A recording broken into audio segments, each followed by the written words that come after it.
All I needed was a baguette to round out dinner. Spaghetti and meatballs. I felt fancy because I'd gone all out, each component made from scratch, and realized the perfect complement to my efforts would be some crisp and cheesy garlic bread fresh from the oven.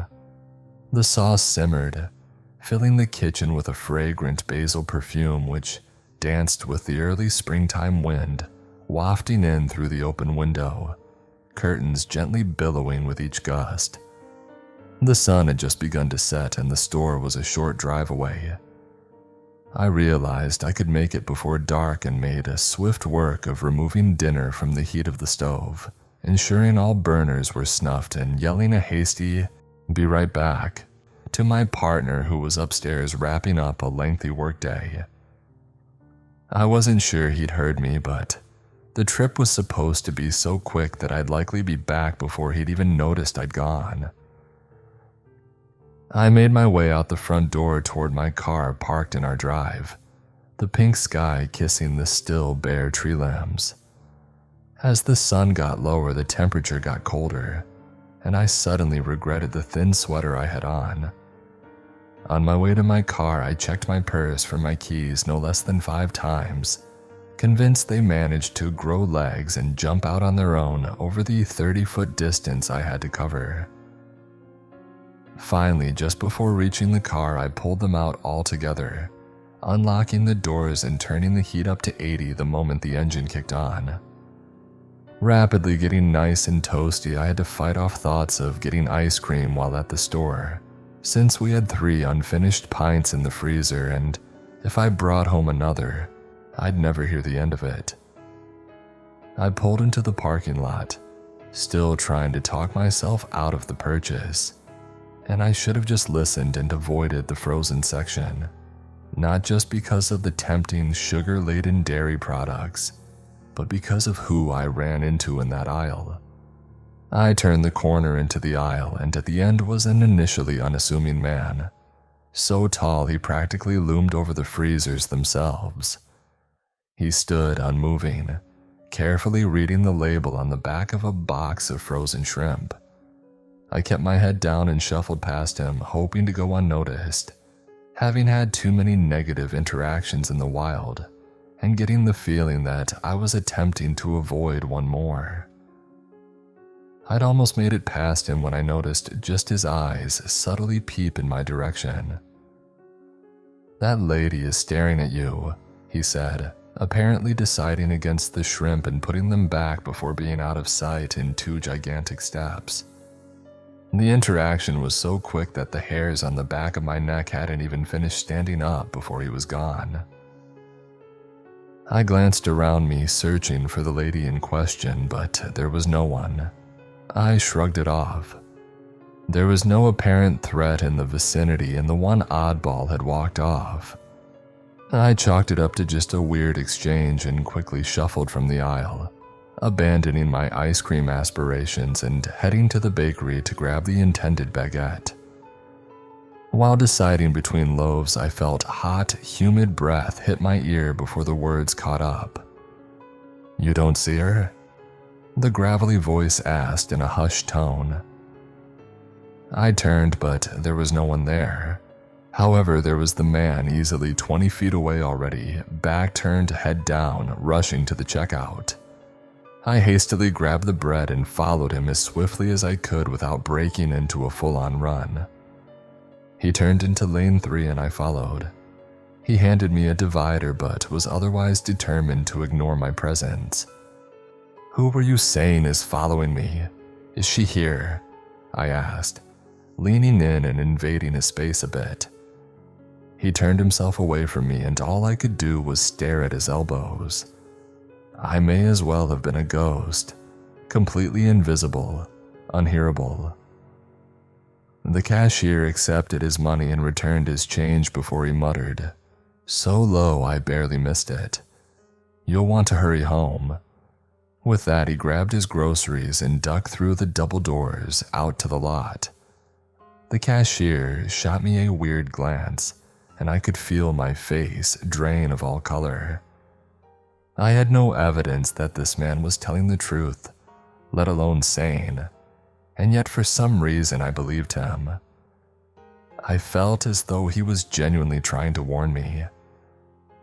It was the moment I walked out the doors and into the lot where I began to feel eyes on me from all directions. The sky had turned black, and the stars were blocked out by the heavy lighting in the lot. A cold breeze slapped me directly across the face and pinched my nose until I thought it would freeze off entirely. It was unseasonably cold for the early spring, especially considering the mild day that had preceded the nightfall. I folded my arms across my chest, shivering and speed walking toward my car. I hoped it would still be warm from my drive to the store. The feeling of being watched wouldn't relent, but otherwise the walk to my car was uneventful. It didn't feel so though, it felt as though I'd been marked. Someone was lying in wait until my guard was sufficiently down and they could strike. I just knew it. I carefully scanned every single visible face in the lot, but all I saw were people going about their respective nights. They didn't even seem to be bothered by the cold. Completely unnerved, I started the car, missing the ignition no less than 3 times due to shaking hands before finally managing to connect and engage the engine. As I drove, the darkness engulfed me. It was as if I was in a blizzard, but in this case the snow was replaced with unrelenting blackness. I couldn't see any further than my headlights. I couldn't even see my own hands. In my haste, I'd left the radio off, but about halfway into the drive it clicked on. A sudden blast of music filling the car at a volume I knew I had never set. I swerved as I jerked my hands off the wheel, flailing toward the knob in a desperate attempt to quiet the noise. But no matter how much I turned the knob back and forth, nothing happened. I stopped on the side of the road, hazards flashing before turning off the car completely in a desperate bid for silence. But even so, the radio didn't cut out. The deafening song continued to assault my ears when I detected in my rearview mirror a sudden movement. My head whipped around, and yet again all my eyes met was complete and utter blackness. Somehow I heard someone or something that I couldn't see pull the handle, opening the door and letting in the sharp, icy air. I managed to hear muted footsteps crunch on the sand and rocks that lined the edge of the road, approaching my door. My hand instinctively shot to the lock, hoping to engage it before whoever was on the other side could try the handle. But I failed. The door shot open so quickly and so hard that I'm not sure the lock would have kept the intruder out anyway. Still blind, I held my breath, waiting for any new sound, unable to discern anything except the music, which was so deafening I could only feel my pulse throb in my ears.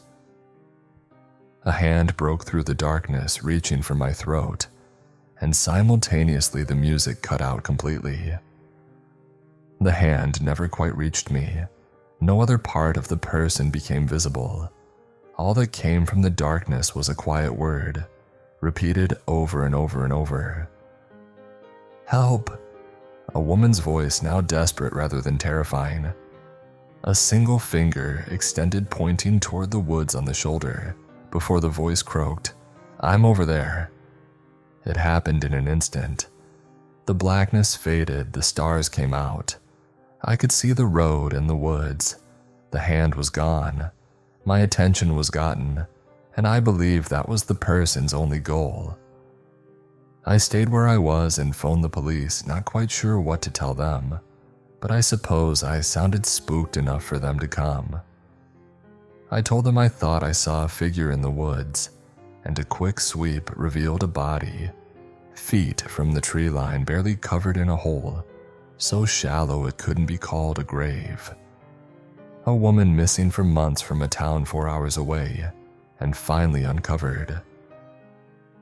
I have my suspicions about the man at the grocery store. He could see the woman following me, and wanted to ensure I couldn't see her. I couldn't figure out what to tell the police without appearing insane, The one thing I'm certain about is that he had something to do with her demise.